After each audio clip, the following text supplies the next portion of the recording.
depth on some different things. RG was a Navy veteran. It did a tour in Vietnam, and then later did the DoD shows. I myself only thought that the USO was kind of, that's it. That's who does the shows. But there was this whole other separate thing that we talked about on the Scuttlebutt that the DoD overseas shows oversaw, which is very interesting. I want to make that distinction here again tonight whenever we get to that. But first, before we get into the stories, I want to share my screen and thank our sponsors. As always, we want to thank D&D Auto Salvage, Metal Recycling. They've really been wonderful with us. They re-upped as a sponsor for us for quite a while and have been with us for quite a while. They were a small hauling and used auto parts operation in the Pittsburgh area in the late 1970s. They've grown into a full-service metal recycling company with 2 locations in Lawrenceville and Tarentum. They accept all kinds of metal, and in fact, if you by chance visit us at an in-person breakfast, make sure you get one of these cards, because if you take some metal over to D&D, they will give a donation to the VBC. I know Todd has been scouring his neighborhood, picking up every piece of loose metal. You actually got is that a shell? Yes, this is a shell from a 105 howitzer. It was a blank that was fired for the birthday of the USS Constitution, and it's pretty heavy. What could this get me? I wonder. Do you know what? I'm going to look it up.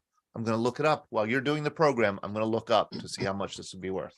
That, yeah, I'm sure that will get you something. I started you had me thinking, because I started scrounging around my house trying to find some metal. But if you do happen to take anything over to D&D, they will, of course, pay you for your metal. They accept both ferrous and non-ferrous metal. Excuse me.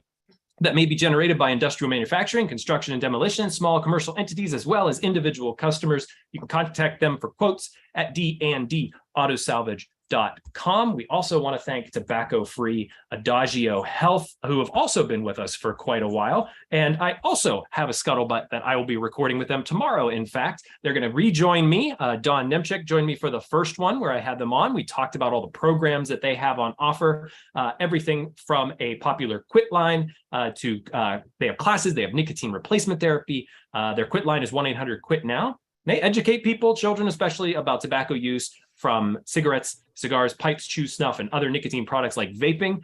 We are happy to have them on as a sponsor. They also advocate for public and private policies that ensure healthy places to live, work, and play. You can find out everything that they have on offer at tobaccofree.adagiohealth.org, or just wait for the Scuttlebutt episode to come on, and we'll hear Diane Mahalsik come on to talk about all of the programs that they have. Very excited to re-up with her. It's been a while, I think about a year since I've chatted with her. So I'll be interested to hear all of the programs that they have on offer coming up and some interesting events. So Wednesday morning is our next in-person breakfast. We have 2 left for this year. So if you haven't joined us, now's the perfect time. It's very easy to RSVP. You can call that number on the screen, 412-623-9029, or you just email Betty at veteransbreakfastclub.org to get your name on the list. We would love to see you there. This is at Seven Oaks Country Club in Beaver County. This is a hop, skip, and a jump from where my sister lives over there.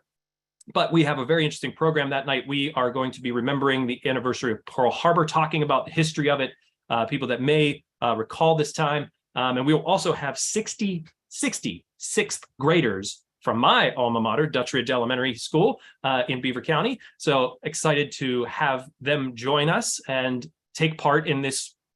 Really, it's an incredible opportunity for them to sit down and listen to a group of veterans share their stories. Last time we were in Beaver, my nephew was actually in the room, and he loved it. My sister said he came home and was raving about it, was so interested in the entire experience. I went over to him, and Guy Prestia, a World War II veteran, was sitting with him, and I sat down and I said, Cole, you are sitting with a legend. Yeah. So take an opportunity to just ask him a question and listen to what he talks about. And he really did. I was really proud of him. So we'll be doing that again this coming Wednesday. And the following Saturday, not this coming Saturday, but the following Saturday is our last one of the year. It'll be Christ United Methodist Church here in Bethel Park. It's Saturday, December 17th. This is a special year-end event. And Todd, we also have students joining us for this one as well. Is that correct? Yes, we have 6th graders from Jefferson Middle School in Mount Lebanon. They'll be joining us, and they'll be doing the same thing that the kids from Dutch Ridge will be doing, asking veterans questions, kind of talking with them, and we will incorporate them into the program. Yeah, this is our big year-end event. I'm expecting a very big crowd for this one as well. Both are going to be a lot of fun. But before next Saturday, we have the preeminent naval historian, Craig Simons, joining us to talk about his book, which is a history of Chester Nimitz at war, the war in the Pacific. Todd, I love your joke about this. How did we get him to join us? This seems like such a high-profile guy. Yeah, he's probably the highest profile writer scholar that we've had. I mean, he is the preeminent naval historian, certainly the U.S. naval historian. And we did it simply by emailing him saying, "Would you come on?" And he said, "Sure." He sounds like a nice guy. So this is yeah. Excited to have him a part of this. This is going to be an incredible online event. So please tell your friends to join us. If they have any interest in the Pacific War, any interest in Chester Nimitz, please come on and join us on the Zoom channel as we continue to wrap up this current year and the season of VBC online events. And the Scuttlebutt, as I mentioned earlier, this morning we released, as you can see in the bottom right there, the DoD Overseas Shows with Navy vet R.G. Smith. There are many episodes that are out. We are actually over 100 episodes of the Scuttlebutt. I never knew we'd get that far with it. It's been an incredible ride with many different corners of the military universe to check into, veterans to talk to, organizations to chat with, performers, you name it, artists, everything. We've covered so much ground and we still have so much ground to cover. I just mentioned to Todd before we started recording tonight that I have, I think, another 4 or 5 recordings before the end of the year that we are going to be filling out for season 7. But thank you, as always, for supporting the Scuttlebutt. If you haven't had a chance to listen to it, it's incredible. Check it out on our website. You can watch it on YouTube. You can download an audio and listen to it while you're driving in the car, mindlessly going somewhere. Just throw it on your phone and give it a listen. Always incredible guests, especially RG's episode, which we released this morning. And we'll get to more of our announcements later on in the program around 8 o'clock.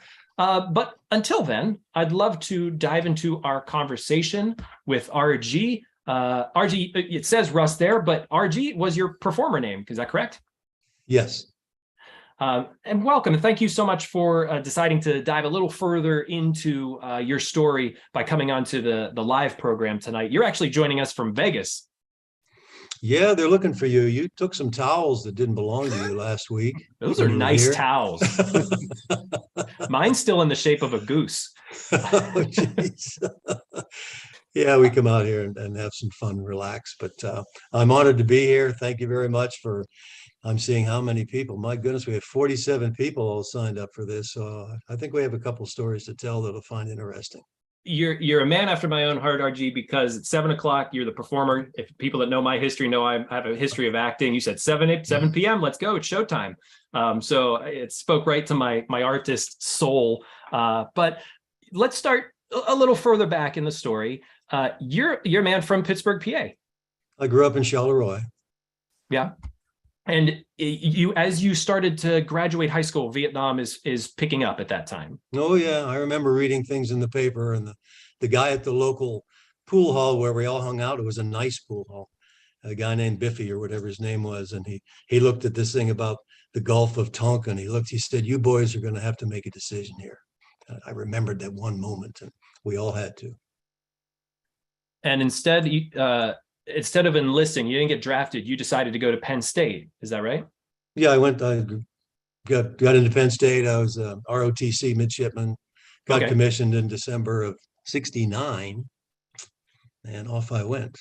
And what did you want to be? What was your plan going into the Navy? I had no plan. I really planned to minimize my exposure to war. That didn't work out. Yeah. So the plan was to get a commission, get into the Navy, find something I like, and stick with it forever. I found out I'm colorblind. You can't do a lot of things if you're colorblind, from medical to flying planes, driving ships, and other matters. So I can't add. So I wasn't a finance officer. So I wound up as a public affairs officer. That certainly wasn't what you were expecting. Well, it sounded pretty good to me. I thought I'd be on a cruiser in the Med somewhere working for an admiral's staff, but that didn't work out either. Yeah, where did they put you? Well, I had orders to go to Philadelphia shipyard as the PAO there upon my graduation. And the minute I got out to Benjamin Harrison Army Base and the training school for PAOs, they said, oh, and we have two people going to Vietnam in this class, Lieutenant such and then Ensign Smith. And I about fell off my chair. I said, now, wait a minute, I'm going to Philadelphia. They said, no, you're not. We didn't want to ruin your Christmas because you graduated in December. So from that, about a month later, I landed at Tonsanut Air Base. And they sent you down to Mekong Delta? Well, the Navy's headquarters, ComNav 4V was the name, was in Saigon. Right. And I had open travel orders. And like many people were stationed in a unit on a boat, wherever they were. They didn't get out and around. I had the right to get everywhere. So I thought I'd go out everywhere I possibly could go, see what this thing is all about, and come home and tell everybody, as I mentioned on the other, on the Scuttlebutt. But when I got back, nobody really wanted to hear anything I had to say. Right. What were your responsibilities as a public affairs officer? Little as possible. You know, we got called for openings of pigs and chickens farms. We had public relations people coming through, people from Washington who wanted to see what's going on. All the new correspondents, I would get them. And they were stringers, as they were called. If they did a good job or they found a great story, they could be hired full time. So they wanted to go out where the action was. And I would say, well, where's that going to be? It's not like you can say Tuesday at 3, there'll be a heck of a firefight down the river. So took them around, and some of us got our money's worth, and the others were bored because nothing was going on for them. Stringers, that's the first I think I've heard that term. It was these were media types? Well, like it'd be a subcontractor. Yeah, if ABC needed somebody somewhere, they'd hire 2 or 3 interns or whomevers or graduates. They're not full employees, but they're just there for that term, maybe a year, maybe a month, maybe keep them for life. Did the ones that get their money's worth, did they get what they wanted? Oh, I don't know. We'd part ways right away. There was a lot of transitional relationships in that time. Mm-hmm. Steve Bell did. We'll talk about that if we get to talk about Cambodia some May. Steve Bell from ABC News had a great story to tell. And how long were you in country? A year, 12 months. Okay, so you did the full 12 months, but your time, was it cut short in the Navy? Yes, I was obliged for, I think, 4 years active and then some reserve time.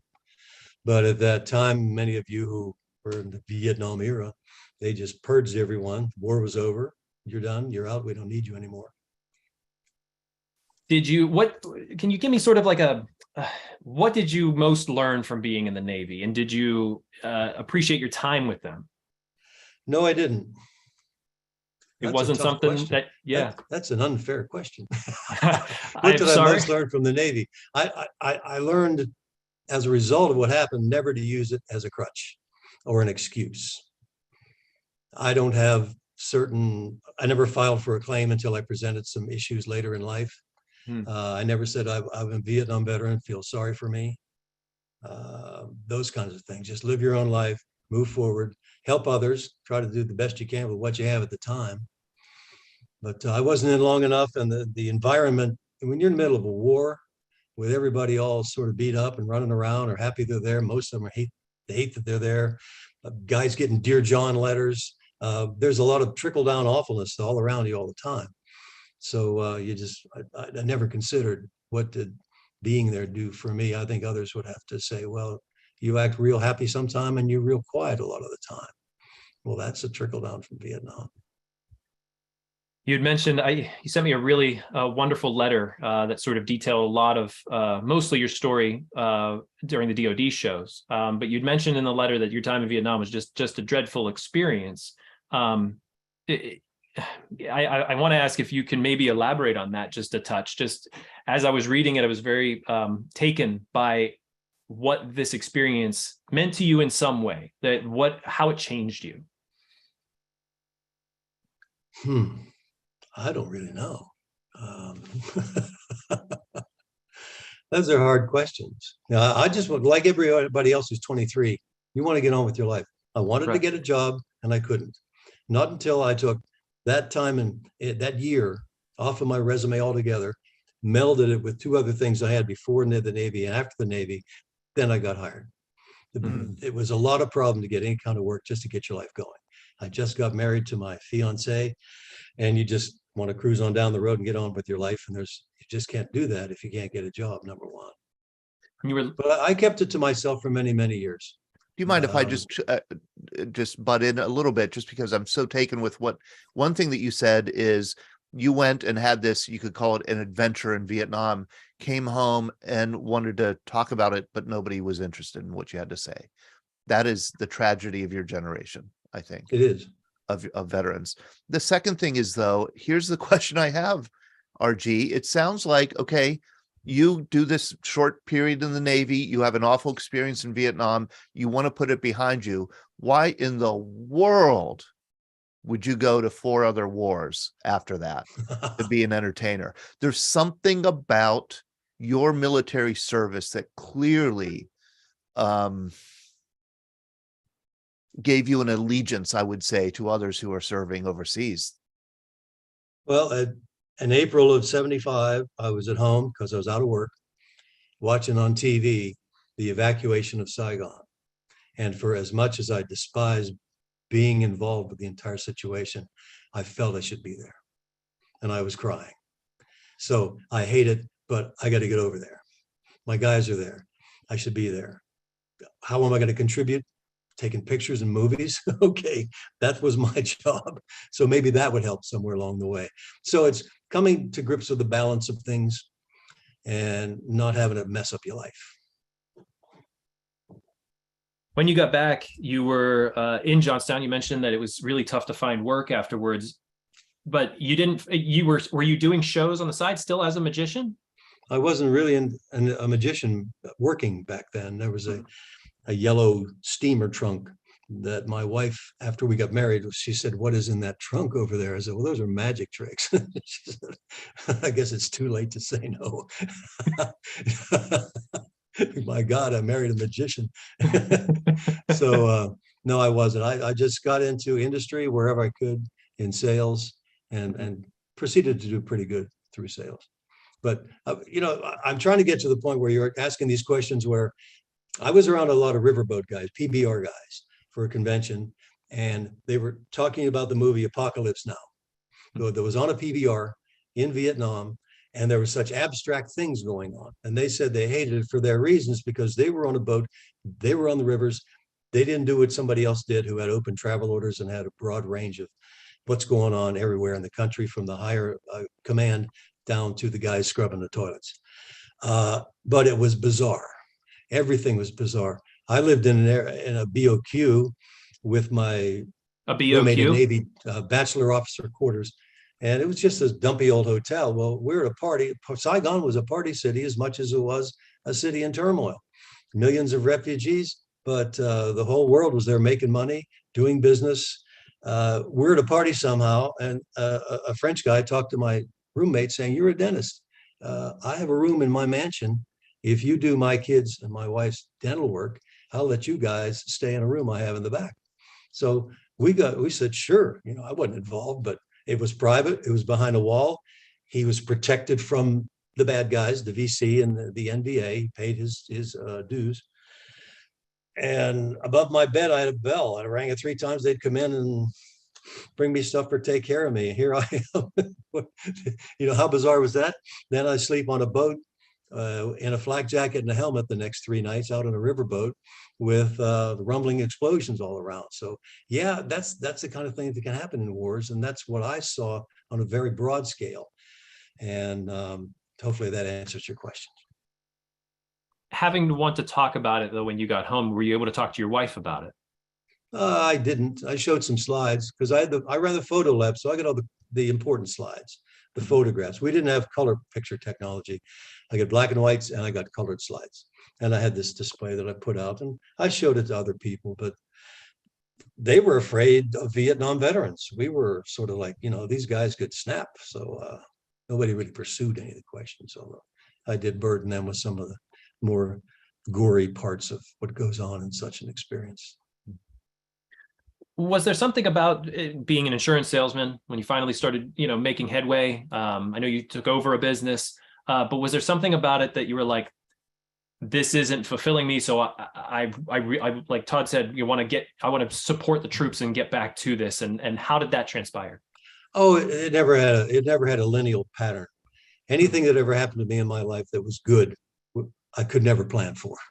The phone rang and all of a sudden, you sure you got the right number? You want me to do that? So you look at those opportunities coming from out of nowhere, but I never really blended selling insurance with magic tricks. You sort of like, it's like your brain surgeon says, look, but first pick a card. You know what? It's kind of like your job and then your passion. Yeah, I blended them over time, and it was a great benefit when they're combined. If so, it was happenstance that you got a part of the DoD shows? Well, I was an MC in our little town where we had a country music show every Saturday night at the Capitol Theater in downtown Chambersburg, PA. And the guy who ran it said, Russell, that's not a country name. What's your middle initial? It's G for Gary. He says, Gary's not either. So you'll be RG Smith. So that's where the RG came from. And they had 7 or 8 singing acts coming through there every week, one of whom was Nancy Wiles and her band. And they were the ones who had all these stickers on their sound containers of far off places. And I said, wow, look at this. And they said, yeah, we tour. Maybe you might want to go with us someday. And that's explained in the other release you had this morning for the people, if they care to look at that. So that's interesting that you wouldn't think a band would say, you know what, our opening act should be a magician. I'd say that's about 99.999. In fact, the times I've worked with a band, even the Nancy's band, the nicest thing said was, what's this? What? But over time, when we didn't have, like I said, otherwise, we didn't have a bunch of songs, 2 bad jokes and a bunch of songs. We had a show we put together where I opened up, but they started playing so people would hear us wherever they were, on the base or in the tent or on the ship.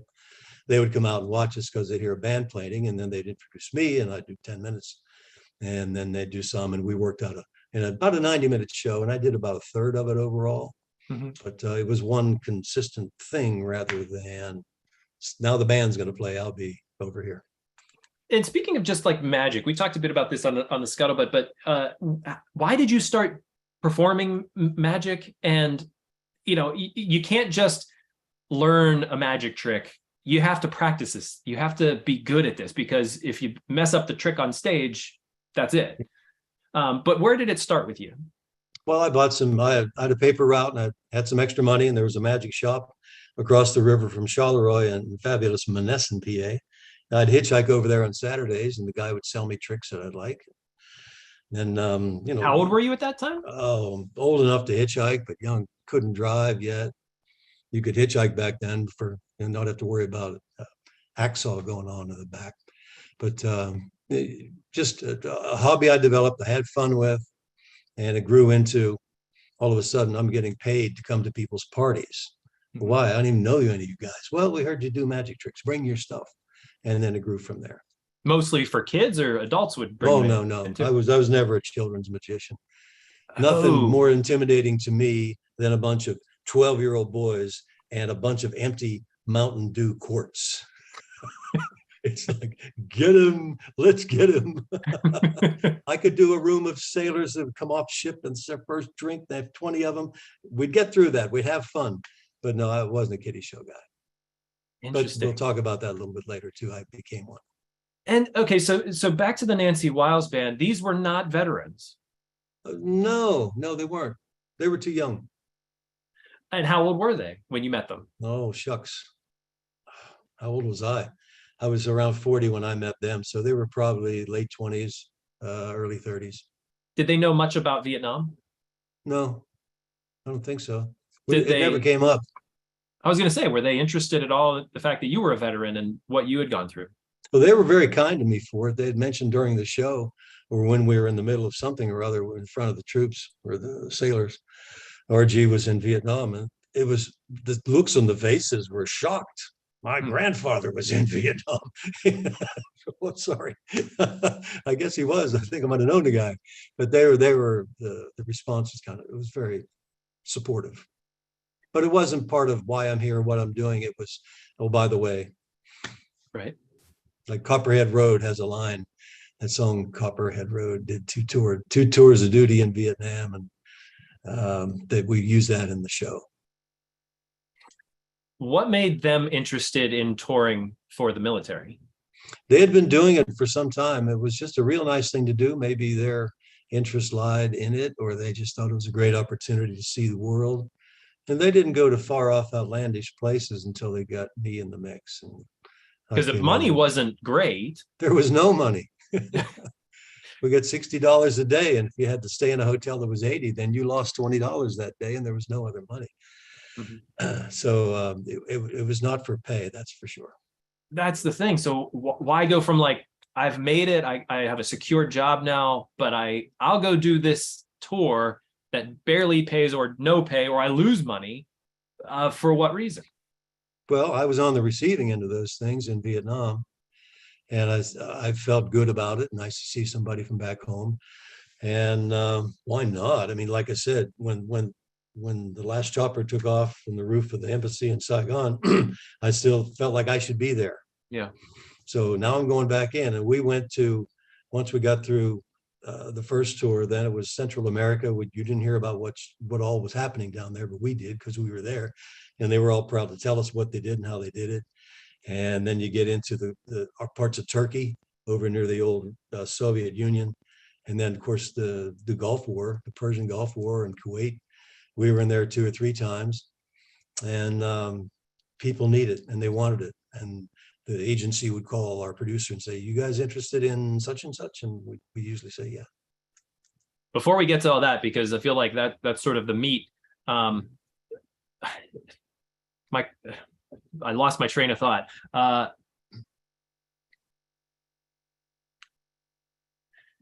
The band was doing this for some time, but whenever you joined them, you said, okay, we're sort of doing easy things. Let's go where where they actually need us. And they were okay with this, the band. Oh, sure. They wanted an audience. When we went into Madrid, yeah, a little air base near Madrid or something. It was Christmas, and we set up in the rec center, and we were all there, a bunch of us, ready to go. And there were 2 wives with 3 or 4 kids sitting there looking at us. Everybody else was in downtown Madrid. You ever been to Madrid? I wanted to go downtown. So I said, let's go where we're going to ask them where we can go. And we did. That started in Panama. And we saw lots of parts of Central America that maybe no one else wanted to go to or would go to. Honduras and different parts of Panama where you don't get invited unless you don't get in there unless you're invited. And it was appreciated very well. And then we went over to the Persian Gulf. Sequentially, these events took place in that 5-6 year period, to see how well it was taken when we had some people, especially the Persian Gulf. After, that didn't last too long. So that tour was put together within a week. The USO called our producer and said, "We want the mother of all USO tours. Can you go over there for a week and do these things?" Man, there was so much pride from every soldier and sailor and airman that we met. Didn't meet any Marines. And as they took us out to our one ship on the actual 4th of July on the pier in Bahrain, the USS New Orleans was a helicopter carrier. So it was parked way, way, way out there. And the one escort officer said, "Look, the Japanese sent ships to the Persian Gulf War. The Germans sent ships. I think Japanese sent destroyers, Germans sent minesweepers. And other navies all along the way were lined up in that pier. They all had an American flag on their back staff. That will never happen again, I don't think. What a proud moment for the country."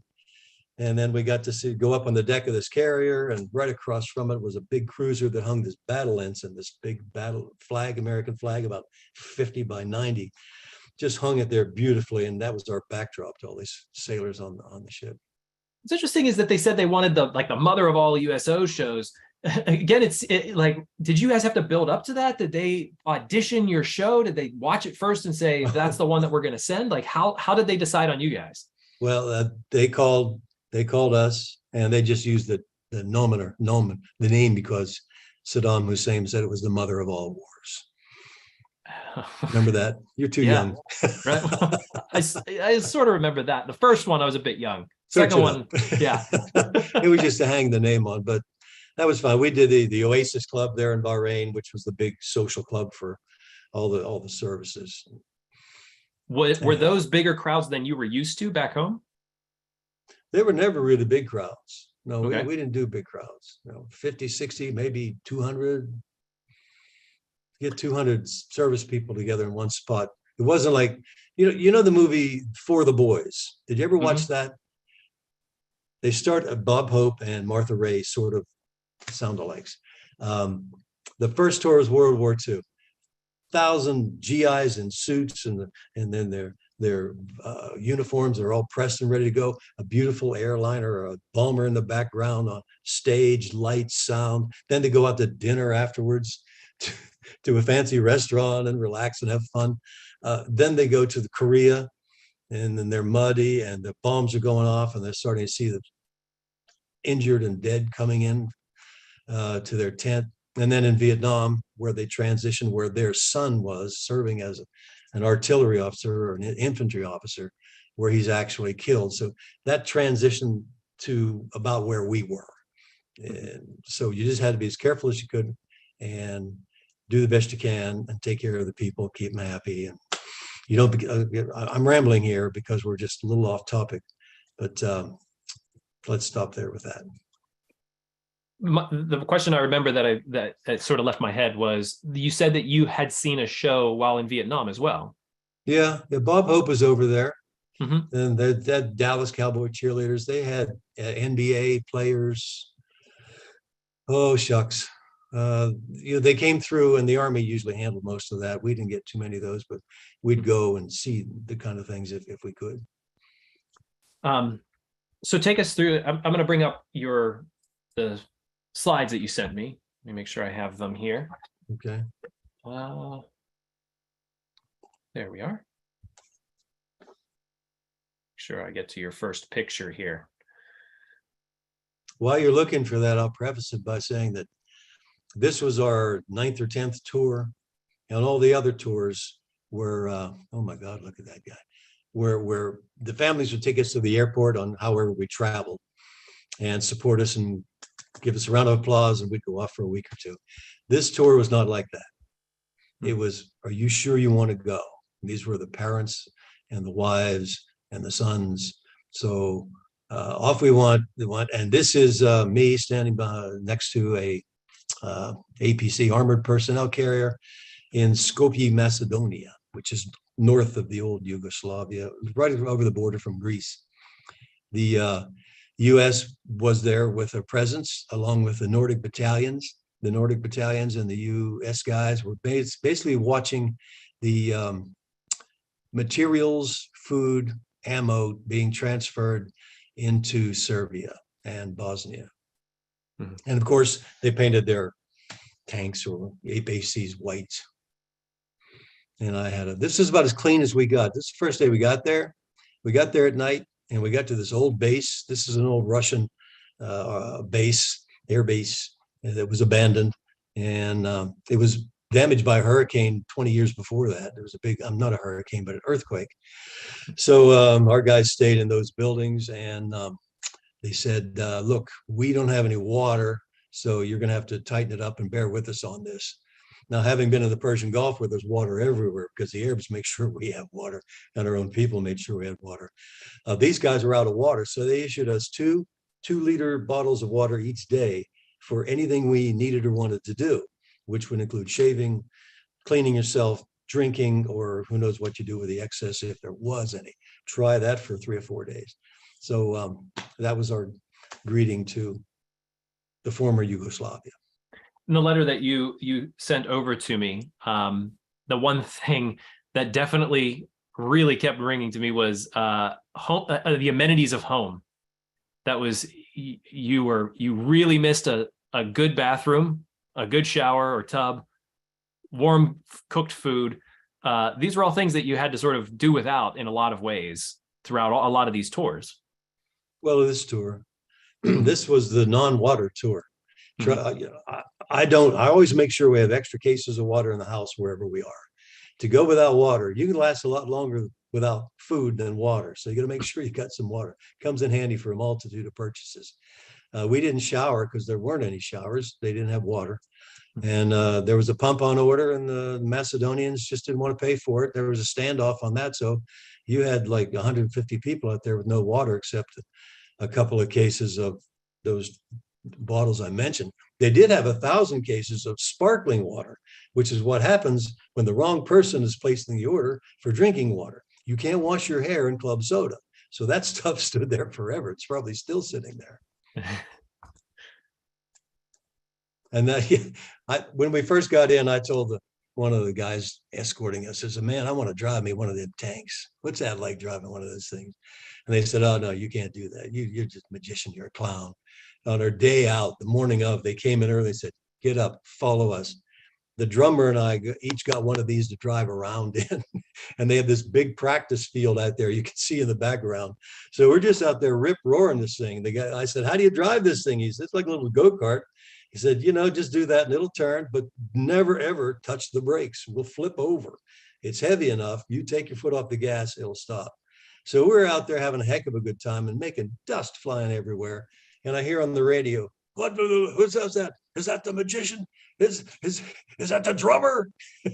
So somebody went on report that day, and we went up to another opportunity.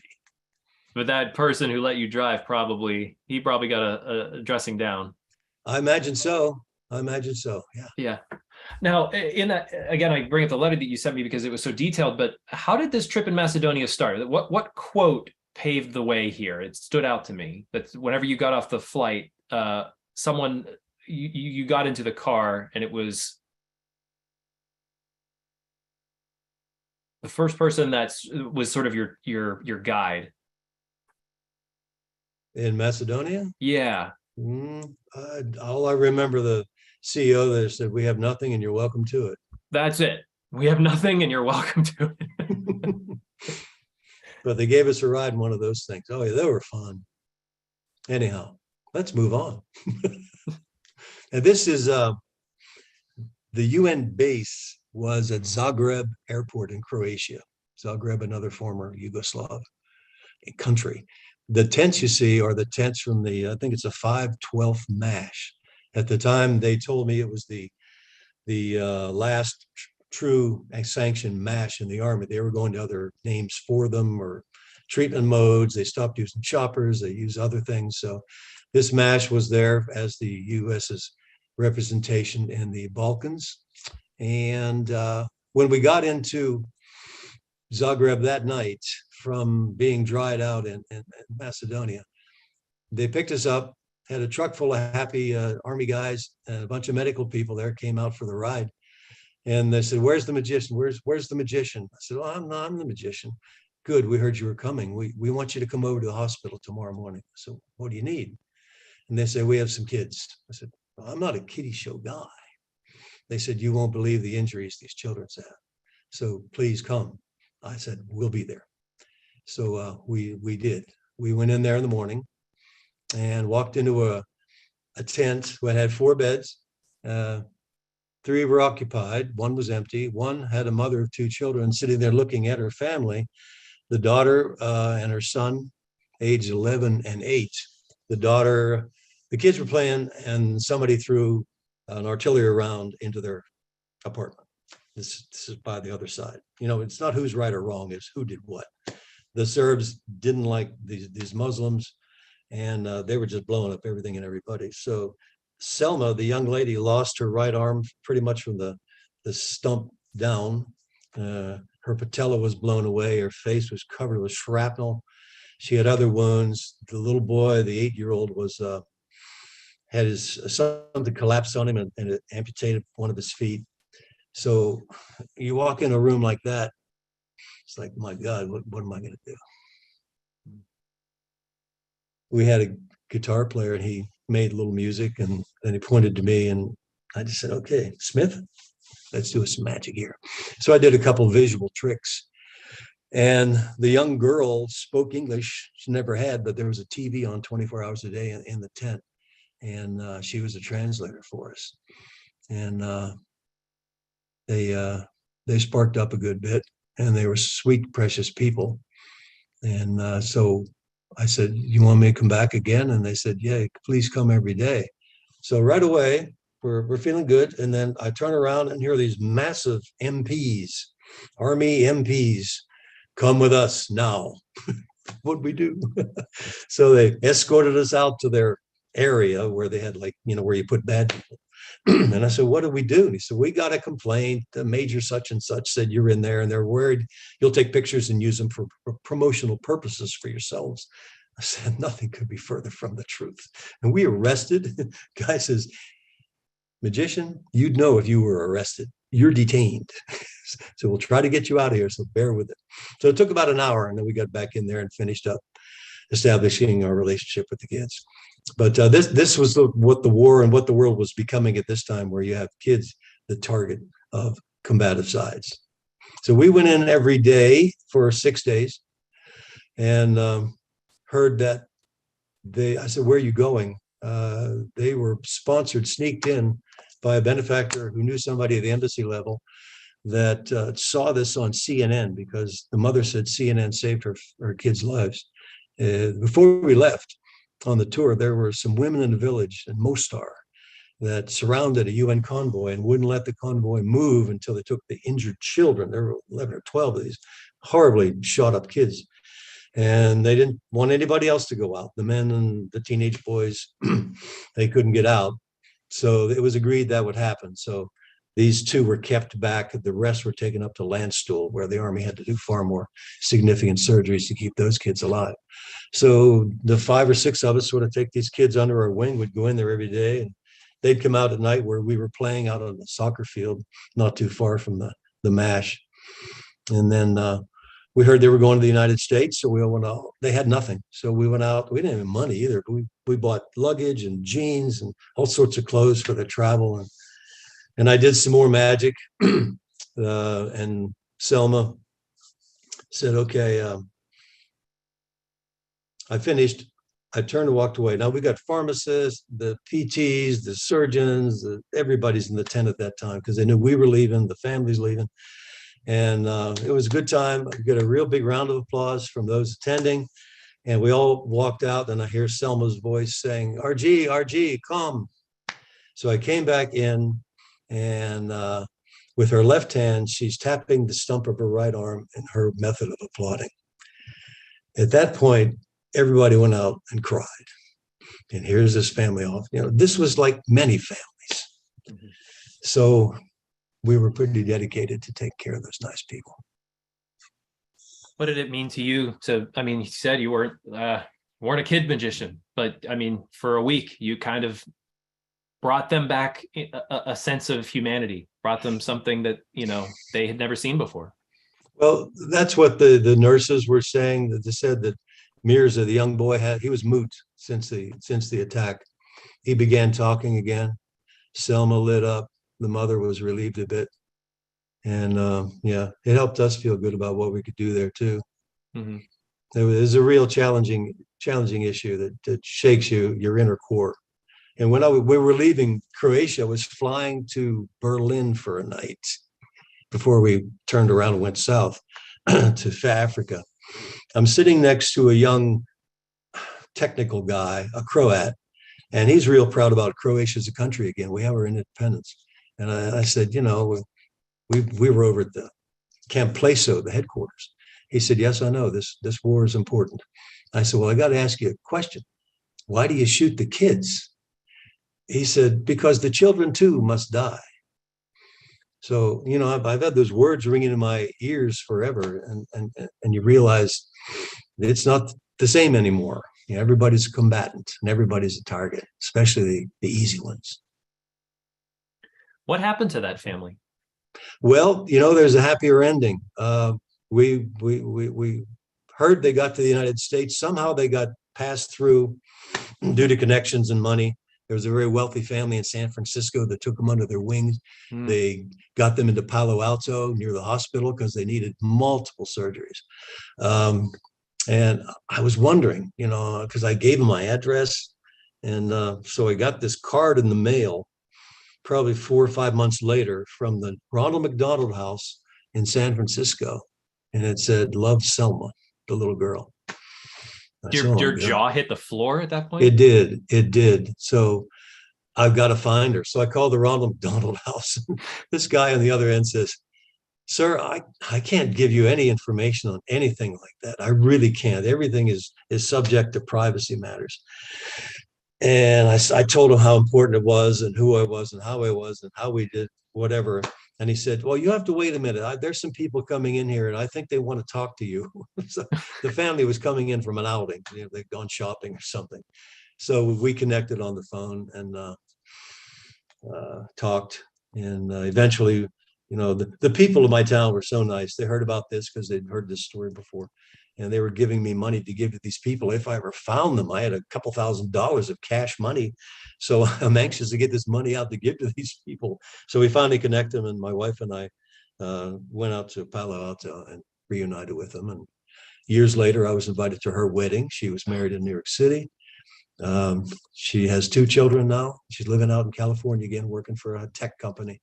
But was remarkable. I went to her high school graduation with her parents. And she was making jokes about people saying, "Where's your arm? What happened to your arm?" And, "Well, a crocodile ate it." She did well. She deserved to do well. But like so many people, she had a choice to make. Are you going to use it as a crutch? You're going to try to live your life and help others. What about her brother? He did okay. Yeah, he was. I saw him at the wedding, and he was fine. But you know, the guy's a guy. He had his buddies with him, so it was important that he was there with his folks, and he was doing well. The parents were there, of course. I met the dad. They told me originally the father was a waiter at a cafe in Mostar, and one day everybody came to him and said, "You, we're all in the army. Let's go." Took him off, and they heard he got shot and hadn't heard anything about him for weeks or a month or two. I met him there in Palo Alto. He had the classic John Wayne wound right through the calf, in one side, out the other, clean, no infection, no bone. And so he pointed at it and he said, "Oh my gosh, look how lucky I am." And he offered me a pivo, which is beer. So we had a few beers. I can only imagine the conversation with him, basically, you know, because in your letter you mentioned that you kind of like adopted these kids. You felt so protective of them. To meet him, well, I'm sure it was a very interesting dynamic. Yeah, one thing, Selma in the hospital in the MASH kept asking me, "Why you no kids? Why you no kids?" My wife and I've never had children.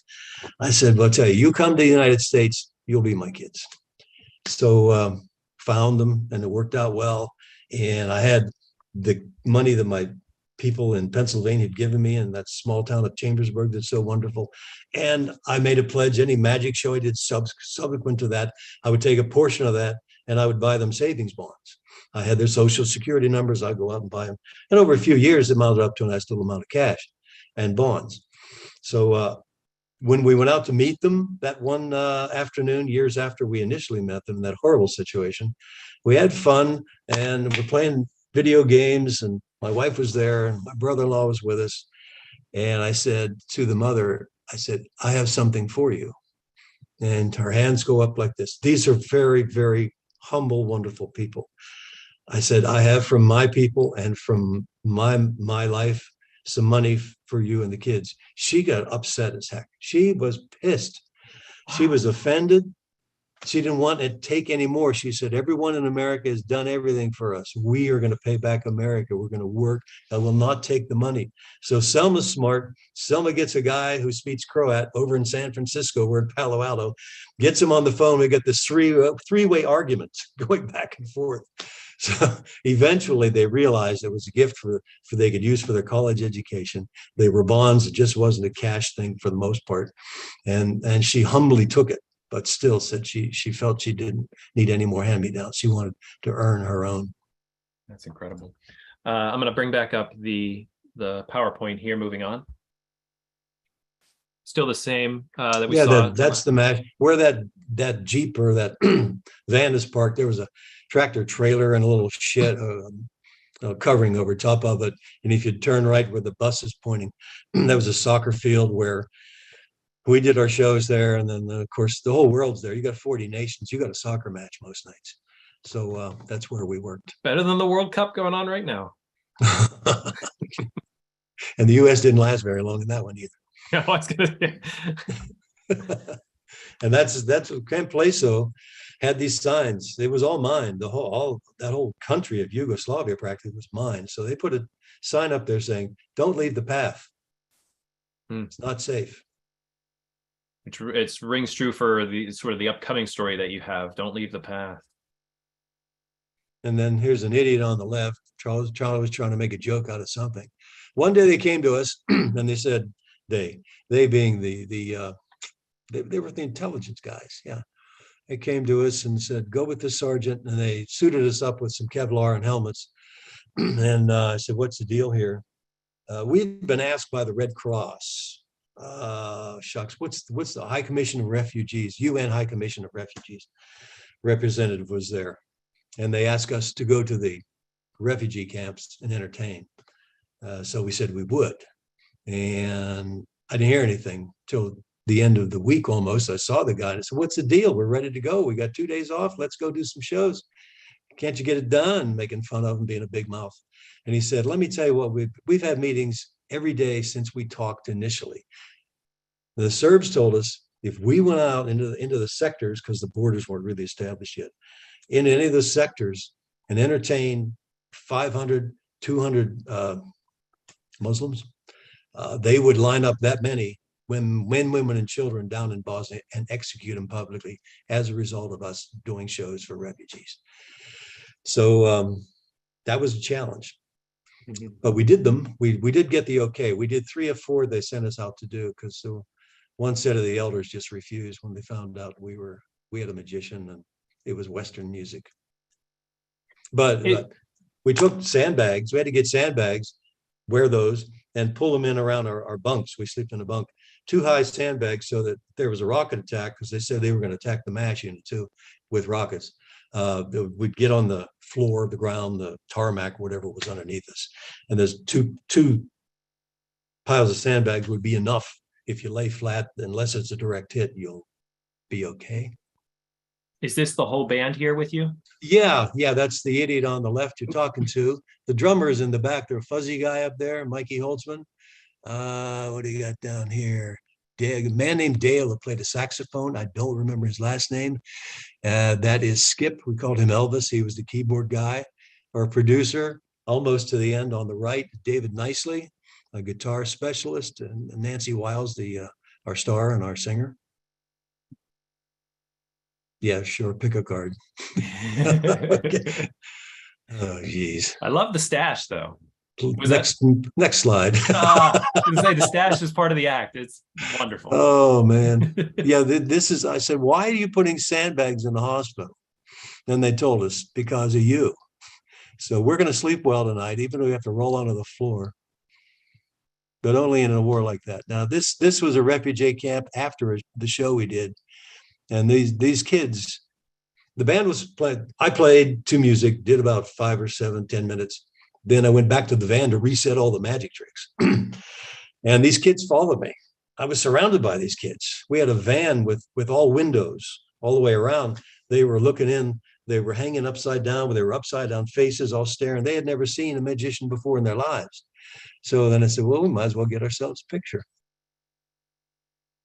For the man who doesn't do kids shows, yeah. Well, you learn things every day, you know. Was there something about it? It wasn't so much that you didn't want to perform for kids, but as these types of things happen with the refugees, did you develop sort of a passion for doing that as well?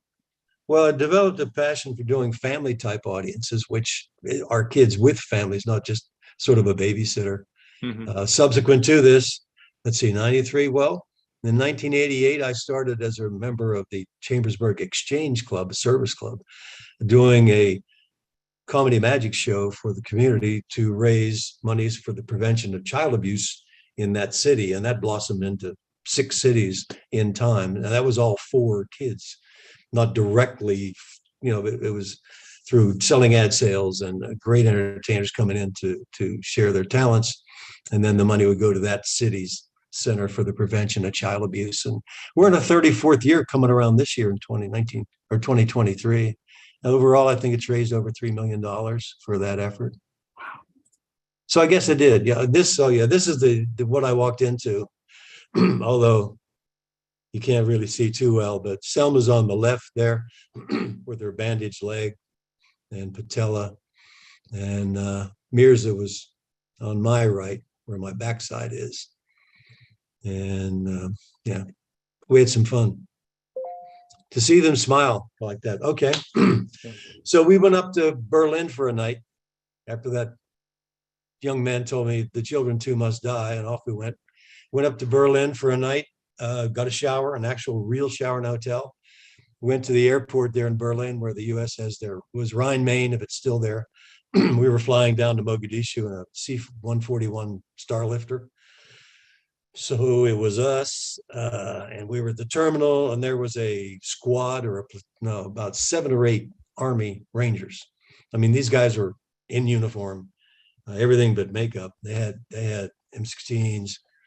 They took the magazines out at least, and they were there. They were going back to Mogadishu, and we had to wait a couple hours till we could get on the plane because the plane was overloaded because we were assigned to be on there. So they burned off fuel for 2 hours, which further aggravated the troopers because they wanted to get back to Mogadishu. And normally, because the drummer and I would do things and start singing, and the guitar player would sing, we'd gather a crowd and become friends. But these guys were stoic as you could possibly be. And they basically said, "What are you doing?" "Well, we're the band. We're going down to Mogadishu." "You're the band going." This one guy looked at me with the most serious face in the whole world and said, "Sir, unless your forehead can stop an AK-47 round, you should not be on this aircraft." And they turned and they left. So we went anyway. It was 11 and a half hours in the air, refueled over Egypt, landed at the Mogadishu's airport, whatever it's called. We were frozen the whole way down. The thing was jammed with everything from butter and guns and ammunition and you name it, medical supplies, jammed to the rafters of that plane. We landed.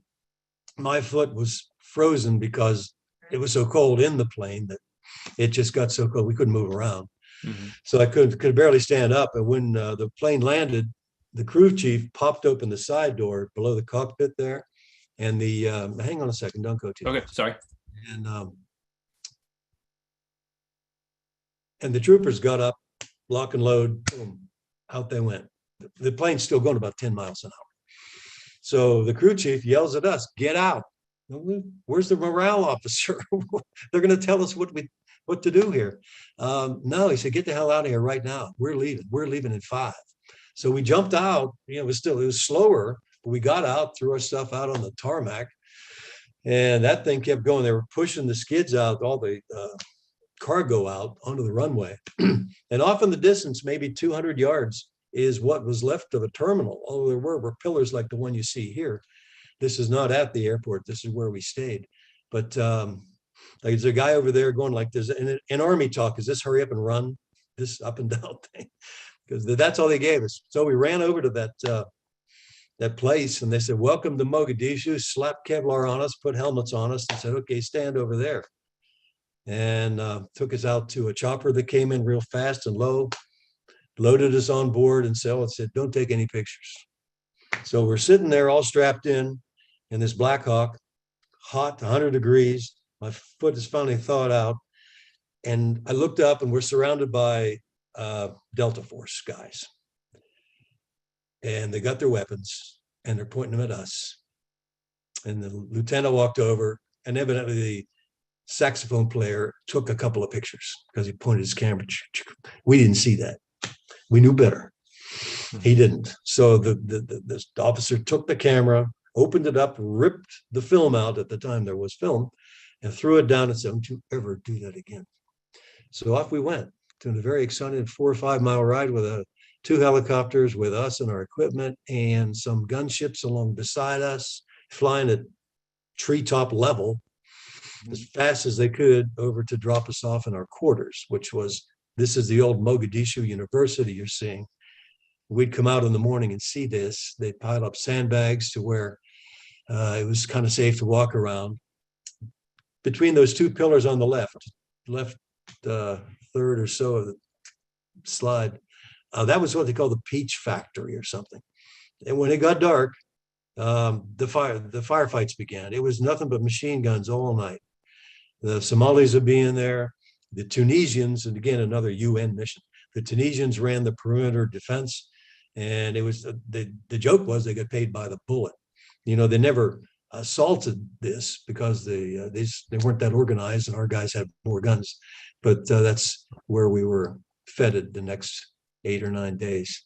And the one on the right side with the little black windows up above, that was being used as the prisoner of war holding area. And they told us how they interviewed the Somalis there. You know, what do you do here? Well, I beat up on Somalis. Well, I shouldn't tell you anymore, but they told us, and it was like, okay, let's go. Okay, next slide. Our next picture. This was our room. They've set up a bed and a mosquito net, and that's our equipment in there. And we were told it was the library. You can see books. It was the library when there was a university there. Somalia at the time had nothing, no social structure of any possible kind. There was no water, no electricity, no government, no red lights, no nothing. There were just gangs roving around parts of town that they organized, shooting it out with one another or any of the UN mission countries or correspondents or bands or whatever came into their sights at the time. And this, we found out 2 or 3 days into it, it was in air conditioning very nicely. And we thanked them for that nice cool room. They said, well, to tell you the truth, that was a library about 5 years ago. But for us lately, it's been the morgue. It's been piled up high with the war dead. But we thought we'd clean it up and give it to you as long as you're here. Okay. Yep, there he is, combat ensign. I had one of those in 1970, 71. And we, they said, RG was in Vietnam. They kept saying, RG, I don't know where you're coming. You shouldn't be here, but if something happens, you're going to have to take care of these people. I said, you're taking care of us. No, he said, you're going to have to take care of them. So I said, give me what I need. Mm-hmm. And okay. This was a typical show we did. We did in various places where there was some overhead cover in case of rocket attacks or mortar. The troops would have their weapons. They would sit on their Kevlar, which they shouldn't do. They should wear it. They didn't gather in really large groups, just in case a shell came in, hit one guy on the left. It wouldn't hit those guys far away over toward the stage. Our stages were generally flat top trailers. And during the shows, they would ask you to pause the show in case you had to tell people to get somewhere. Every show, somebody would come up with a note. Please announce. This is nuts. It's like, we found a purse over in level 4. No, please announce that the EOD is going to detonate some captured ordnance, rockets, bombs, whatever, just in case they would know to get the heck out of there.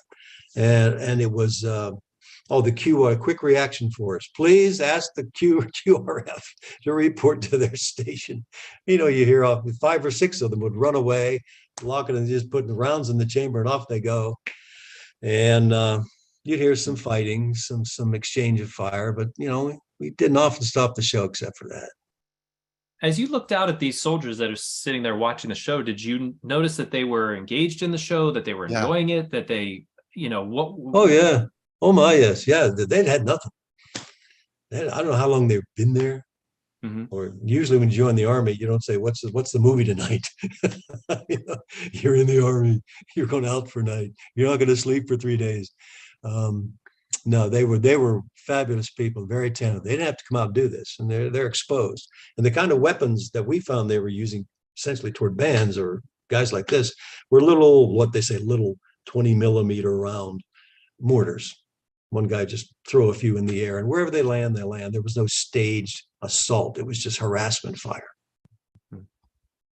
Yeah, RG, this is Todd. I'm stunned by that photo. It just is not what I picture when I picture, a USO show with a sea of people and Bob Hope and other entertainers on a big stage. I mean, this is what you would call an intimate, an intimate event with you. And I was surprised to hear that they were engaged, because with all the action going on around, you would think that they would be distracted by, the possibility that they may have to take cover or pick up their weapons, but no, you're saying that this was good for them. They were invited. Nobody had to come. And in our little area, we were about a 200-yard walk to not a PX, but a trailer that you could buy batteries or film or whatever you needed, some snacks. And a lot of guys would just go up there and stand in line. And some would say, I will never go outside this building because of all the residual fire that was just being lobbed all around in the whole city. So you make your decision. It's one of those, I'm going to run this stop sign because they catch me. It's my time. Well, yeah. And I met people that just said, can you please call my parents, do this when you get home, and these kind of things. It's sure. So it ran the gamut. And I just want to invite people, if you have questions for RG, you could put them in the chat or comments or raise your hand. We could unmute you. Travis Buggy says, yeah, I never heard of a USO show in a live fire area.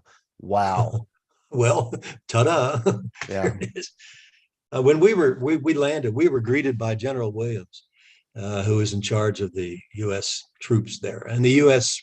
ran this UN effort, and France ran the Bosnian effort. So he was a very important general, a very nice man. And he said, well, we talked about you about 3 or 4 days, and we weren't sure if we were going to have you come down here, but we finally realized we could keep you safe. So just do what you're going to do and have fun with my people. And safe, like we can keep you safe. Yes, we can keep you safe. Well, he didn't really control everybody. And that's Nancy there. So you look, here's your audience looking at you sometimes, and they all have weapons. It's like, if they don't like my jokes, oh my God. There's other ways to say your act sucks. Right. But they were, these were people that were really bored. They were in hell. And there was a really thankless job. And nobody knew back in the US what was going on because all the press had bugged out by that time. When we got there, CNN had some local Somalis hired to do at least some videoing. And they were killed. The last 3 were killed. They were Somalis. Wow. That's when the Italians took their contingent and they bugged out. And so these guys were saying, okay, fine. We're just going to do what we can do and get home. And it was 110 degrees. Oh, and we were waiting for a chopper to come get us, to fly us about 2 or 3 miles off to do a show for a unit that was going out for a week or 2. And all of a sudden, all of these choppers are flying around about, half a mile away off in the distance there, these Blackhawks. And they're making their runs, from Vietnam, watching Hueys make a run when you got 3 of them up there and one would come on in and let it go, rockets and 50 cals. And then the other 2, they take their turns. It's like an aerial ballet of violence and lead and red tracer rounds. So these guys were really working an area. It just broke out. And over top of us flew some Rangers. They're sitting on the skids of this little OV, little observation chopper, because they're going in. They were low, and you could see their faces. They could see ours. And I think they're looking down saying, what is a band doing here? And you can see across the street there's some armored personnel carriers marked UN. Well, those were owned by Malaysians. Our Les Aspin was the Secretary of Defense at the time, and he decided not to put any armor of any kind in Somalia, lest it enhance our bulliness there, or whatever the reasoning was. It wasn't a good thing to do socially. So that turned out when the helicopter went down 3 weeks later, we had to borrow the Egyptians or Malaysians armed units to get in there and get our guys. But after about half an hour, somebody screamed across the road, "Get those civilians out of there." So, because Nancy was up on the back of a truck with a video camera, videotaping the whole thing. You realized you probably should not have been in that vicinity. Well, you know what I said when the wall fell, or when the chopper left the roof in Saigon, I should be there. I didn't feel out of place, or like I should be there. I think it's like I should be covered up. I should be somewhere else. No, none of us were scared up until that point. but this show was canceled. We had to do 10 and 1, 10 a.m. and 1 a.m. because once it got dark, there was just firefights everywhere. Sorry, 10 a.m. and 1 p.m. Yeah. Okay. So we do an hour show somewhere and another one. So the officer that was his unit was going to get the show heard that his show was canceled. He got back on the radio. I could hear him yelling at each other. He said, "You get those people up here before my men go out. Yeah, I will have a show." This is the guy who leads his troops. I loved him. So they drove us. They said, "All right, well, we'll drive you up there." So we had a convoy that was assembled in haste without any true organization until we got to the gate. And we got in these vehicles that the U.S. owned. Maybe the next slide will show that. Yeah. So this is when the driver handed you the weapon and said, well, this is when the driver's on the left, Dave, the guitar player, is on the right. I'm in the middle in the back taking this picture. To my left is Nancy, and to my right is the drummer. And this is one of those old Rams that had a bench seat in the back for 3, real short, high, tall, all engine vehicle. And this MP on the left looked over at David and puts the M16 on his lap. He says, "Here, if something happens to me, take over." And David says, "Well, RG was in Vietnam." So the guy turned around, he handed me the M16. He said, "Do you know what to do?" I said, "Well," I looked at Nancy and Mike. I said, "You look from here to here, you know, like these angles. That's your fields of fire, okay? You cover this, you cover the right, I'll cover the center third.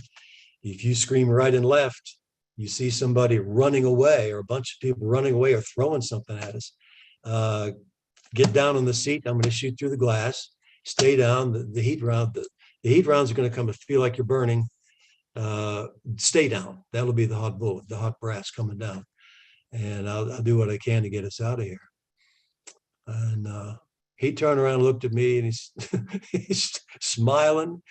I said, "How'd I do, Sergeant?" He said, "Pretty good, old timer, but they don't throw stuff at you anymore.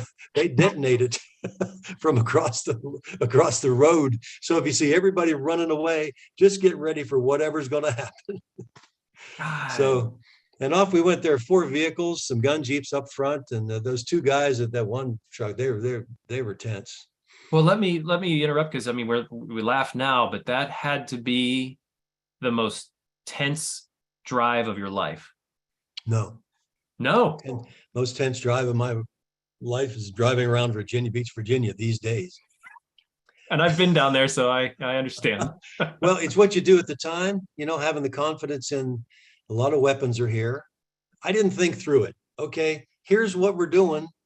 Here's what I want to do, or I have done before, and we're going to go do a show. So these guys took off. A lot of the streets weren't paved, or they were whatever, they were grass. There were people living in the streets in huts. There were camel markets going on. So we went down, made a right turn, and hauled ass up there another mile or 2 to an old Italian tank plant there. And so we get in this plant. These are the guys that officer said, "Give my men the show." So they were waiting for us. And, you know, they took off their stuff. They were comfortable. And we did as good as we could, did a couple hours for them. And I kept asking the guys in charge, I said, "Hey, where's the safe room? Where do we go if something starts happening?" And they said, "There's an old paint booth over there. They used to paint the tanks and seal it off." Okay. That's where we'll run it's like going to a room anymore. If you're a veteran, you look for the exits. You make sure you can get your people out. So I just did that consciously all the time. And that's in the center, and the whites, Mikey, the drummer, and myself in blue, Nancy to your right, my left. And, you know, when we were done, these kids just stood up and, you know, they're strapping on, they're going to war. So I'll age myself. I'm around your age that you are in this picture, but did you look at the band and feel like this sort of sense of these are my kids, these are the people that I'm kind of going to war with, like I'm going to protect them? Like, did you feel like almost like a fatherly protection of the people that you were always with? I didn't feel like it. They may have given that to me. I was one of the guys. Oh. No, but when push comes to shove, I'd be the first to speak up, as you'll hear a little bit later. Oh, I noticed that there are soldiers smiling in this, so you guys were putting on a good show. Oh, we had fun. There's my dressing room. You didn't get a lot of, the band took up all the weight. We had 1,000 pounds approved for shipping. And I had that suitcase there I'm working out of. To the right of it's my loyal M16 and my props I'm getting ready to do. There's, of course, in the military, there's no privacy. So, yeah, this. And this was, we did the airport and the port. And this was a hangar. And we did the Lee Greenwood song at the end, which means a lot to them. There were guys crying and hugging each other. To be part of that in front of those people at that times in their life and that time of this country, having just come out of the collapse of the Soviet Union, the wall was taken down in Berlin. People liked America a lot. They were proud of it. The troops were extra proud. And shows went well. This was a magic trick. I have this bag, this little bag, and go like this, and there's a great big American flag. And what I'm noticing here also, you guys did not travel light.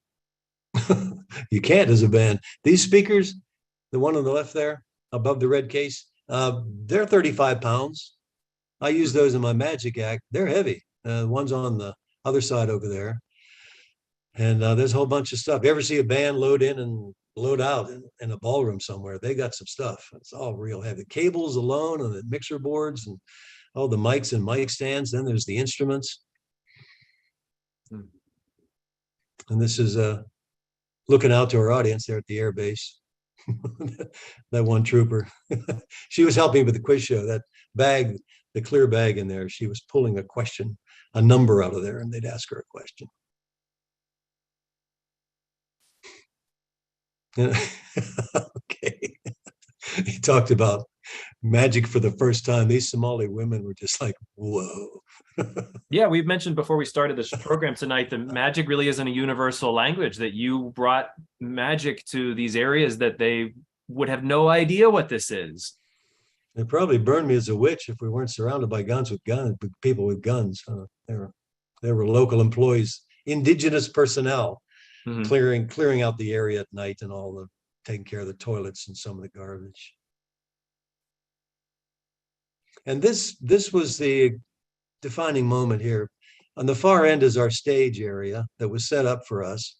This is basically, as you can see, a flat in the desert, some tents around there. We pulled in there, we went through an MP. This was the field hospital. The field hospital was way outside the defensive perimeter, all by itself. It didn't have any, they had a couple MPs on each end of it. So we figured, okay, I was saying, why are you having a hospital way out here? Well, that's where it was, and we just left it there. Okay. There's about 300-400 people there, and they had this as their recreational area. They had a basketball hoop, and they had us set up. They were going to have us set up in there. So we rolled down in there, got inside. We're in these bands you can't sell in this country because there are 3 or 4 rows, and the one seat on one end folds down over what could be an aisle where you can get in and out safely. So we were sitting there, and there was so much of this, you hear a hollow sound or a boom, outgoing versus incoming, say in artillery. Artillery shell goes out, it's like a hollow sound. Coming in, of course, is crash, boom, slam. So people would just buy, it's a courteous thing to say when you're standing in line at the PX, oh, outgoing, okay, no problem. So we're at a hospital, we're sitting in our van figuring out, okay, where's the truck? We're gonna load our stuff. And we hear a hollow sound and an explosion, so a hollow sounding explosion. And I said, my God, outgoing from a hospital? They barely have an MP with an M16. They don't even have a machine gun over there. And then the next one hit. And we realized just up the hill a little bit, about 40 yards, were hollow metal Connex boxes, they called them. It was around incoming, but it went through the box and the thing was empty, so it sounded like a hollow sound. At which point, The old man started screaming and yelling, "Get out of here, get out of this gas bomb, move quick, grab your, no, let your stuff." People are yanking for their cameras or their bags. Just let your stuff, run, just run, because they're kind of walking them toward us. And we got out there, our escort of people were gone. There was one little kid, a little lady named Tracy Boland over there on the right side as we're looking at this, in a big white long t-shirt. And I started yelling at her once I got people out of the vans. I said, "Where's the bunker? Where's the bunker? Well, where's a bunker in the desert?" So she said, "Follow me." We started running between these tents that are back on your right side there. They're kind of long and the ropes go down and crisscross each other. So it's like the old football through the tires exercise, picking your knees up to your chin to run through as fast as you can. We got to the end of that first row of tents and she's yelling, "Where's the bunker? Where's the bunker?" And people are running left and right and nobody knows where to go. So somehow somebody said, "Follow the," boom. And we find the bunker. We get down inside. There's a hole in the desert, about 20 by 20. You got about 40 people jammed in there, standing there with all sorts of emotions. You can hear the rounds bouncing off the outside somewhere. There's people crying. There's people praying out loud. There's people like me trying to tell a joke, and there's no way to tell a joke in that situation. Some commander guy came in there and said, "All right, everybody, one at a time, want your name, your rank, serial number, go around the room here as we stand," just to get focused. So that could have been 3 minutes or the rest of my life. It turned out to be the rest of my life, really. But I looked up when we were all done and they were given the word, "It's all clear." Therein, one of the first people in the bunker was our escort officer. And I went up to her and I said, "You left us. How can you understand? I don't believe you did that. You owe us. You owe us something." So the next day in the morning. Did you have to do a show right after that? Sorry to interrupt. No, in fact, I got up and said, "Look, we are not working, okay? We're not working today." They know where we are. They hear us. It's going to come back again. So we come back tomorrow, the next day. We're not working today. And the band said, "Yeah, we agree with RG." So before we went over the next morning to try again, which we did, General Williams came into our quarters. And General Williams, with his escort officer, handed out 6 meritorious service medals. And there's an official certificate with the social security numbers on them, thanking us for what we did there for them and the time we did it, which, Bronze Star level, I think, is a real nice way to see it. MSM, there aren't many of them, they're given out.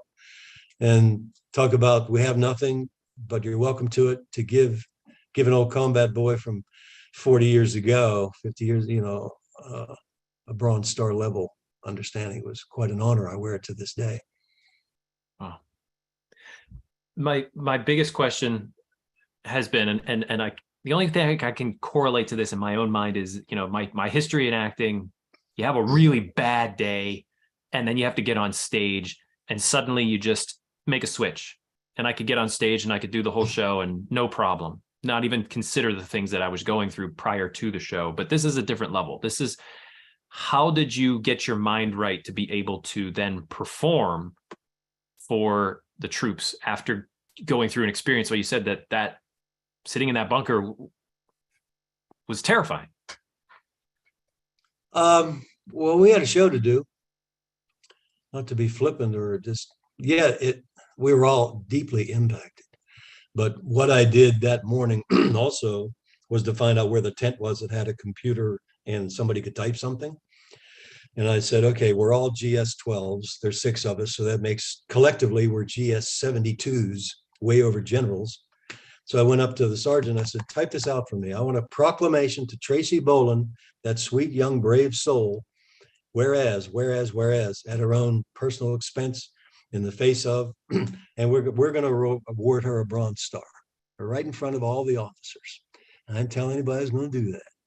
So I got her up there. She was at the show again. We gave her a round of applause, identified her. I said, "This is the young lady that saved our lives. She gets a Bronze Star." I don't know if she ever got anything.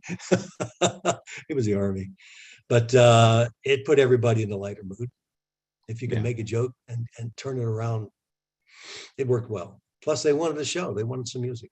You were able to do that, though. You were able to make a joke, make it lighter. What about the band? Oh, they're good. They're good. They followed. Well, I don't know. You'd have to ask them. They Yeah. kind of followed me at that point. And God, the previous, level of trust there, though, is so profound. I think from what they heard all these people saying, if something happens, that guy's going to have to take over. Mhm. And that guy was me. And when we sat with the chaplain, we went back after the day before when we got the mortar attack.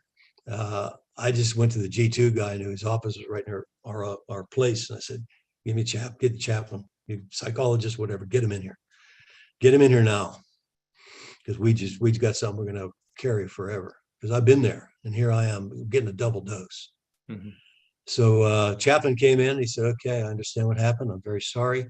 I'm going to go around the room one at a time. Don't interrupt. And I want each of you to tell us what happened today, what you felt, what you experienced. And a burden to me, I've never said this to anybody, but it's true. As they went around, they talked about the mechanics of what happened. And I think the second person said, an RG saved our lives today. And the other ones said yes. And at that point, I just about want to collapse because I don't need that burden. Because had RG not been so idiotic and said, hey, we can go to Somalia, maybe that was a better choice, but it was too late for that.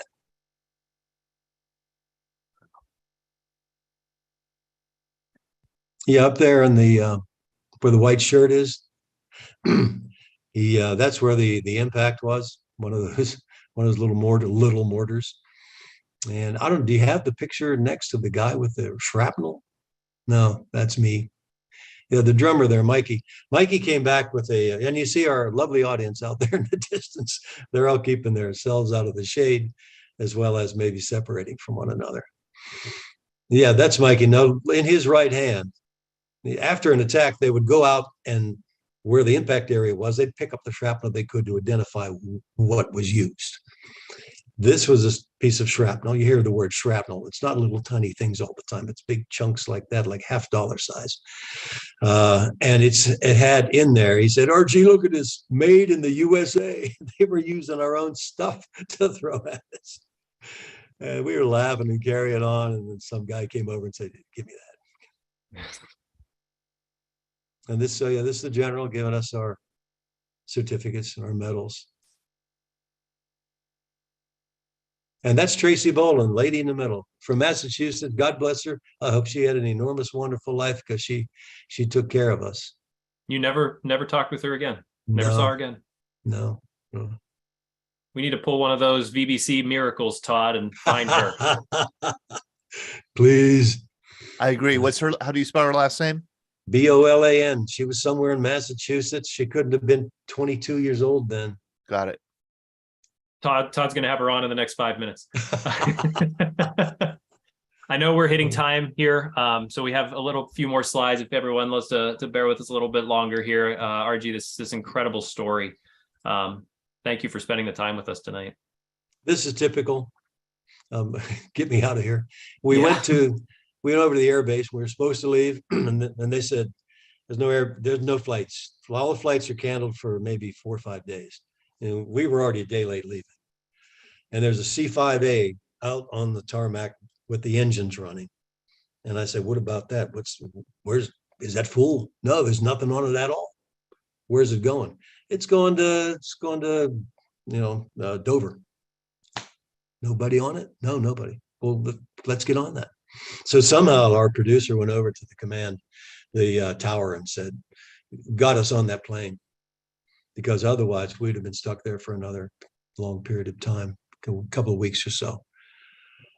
That's it. You told me on the Scuttlebutt, you said that was it. You said, don't call me again. Hey, those are wonderful people. We all collectively feel the same. Yeah. Well, you didn't say that to me. You didn't say, don't call me again to me. You said that to DOD. It wasn't in anger at all. It was like, no more of these. Well, you said that this combat guy who's getting a double dose, you said you pushed, maybe it was like, okay, I've gotten too close too many times. Right. You don't have how many more chances. Mm-hmm. And the world was changing when you have a guy sitting next to you who's proud to kill kids, and you got a nation that starves its people, and we show up and they want to blow us up, want to kill us, make an example of us, and continue ruining their own people. How far out do you want to go? Now, I know in recent times you've got the green zone in Iraq and those places where you can zoom somebody out safely. But back then, it hadn't come to that yet. There weren't that many serious situations like there were in the Balkans. Would you do it all again? Oh, probably. You know, the old racehorse hears the bell, what's he do? Kind of tough to connect when you're even I was age 45, and I kept in good shape because of the weight we had to carry. I wasn't a weight bodybuilder. I was somebody who could pick up my own stuff and move it quickly and help the others with their stuff. So that was that you can do pretty well, you know, in 45, 50 years old, and then that doesn't work that well anymore. So you have to be conditioned enough to do it, at least the way we did it. I guess I would, but this for me is therapy. Thank you all for watching and staying with it. We have 43 participants, I see. This is what happened in real world stuff and helped me transition into where I went later in life. Todd, I want to throw it to you because I'm sure you have a couple questions here to finish us off. Yeah, I'm just struck again about how you had a bad experience in Vietnam, and yet, you know, you felt compelled somehow to, you know, when the bell rang, like you said, and you responded. You clearly have a connection to the military community. Thank you, RG. Well, thank them for putting up with me. I thank all of you out there. If you know somebody, you see somebody in uniform somewhere buying Starbucks or lunch, buy it for them. And you should get working on your memoirs. One of my interviews for PTSD was with a counselor who gave me an hour, and about 2 hours into it, she said, I said, "Are we done?" She said, "No, but I'm really over time." I said, "Well, what do you think?" And she said, "Well, I think you ought to write a book." Yeah. Thanks for your help. RG, I want to thank you so much for coming on, and I know that you're, you know, vacationing in Vegas, so it's tough to say, hey, I'm gonna step away from the excitement of the gambling floor and go tell a tough story. So I mean, honestly, greatly appreciate the time that you spent here with us tonight, telling us this story and sharing that with us. It's really an honor to hear it, and an honor to hear about the courage it took to say, let's go to the guys that need it the most and be there for them, because that's incredibly inspirational. Salute. RG, and you've got to know that there are plenty of people here on the program who could very much relate to the stories that you told. And I think you showed also a side to people like Sean and me who aren't veterans, a side of war that we hadn't seen before. So thank you very much. Very welcome. Thank you. Thank you for your support of the Veterans Breakfast Club too. And let's get you to Pittsburgh to do some magic. I can't wait. Yeah. Give me a date. Yes. Got it. Thank you, everybody, for joining us. Please join us for our in-person event on Wednesday morning. We'll be back next Monday with another wonderful VBC happy hour. Thank you all for a wonderful evening. RG, and enjoy your time there in Vegas. I hope to see you soon.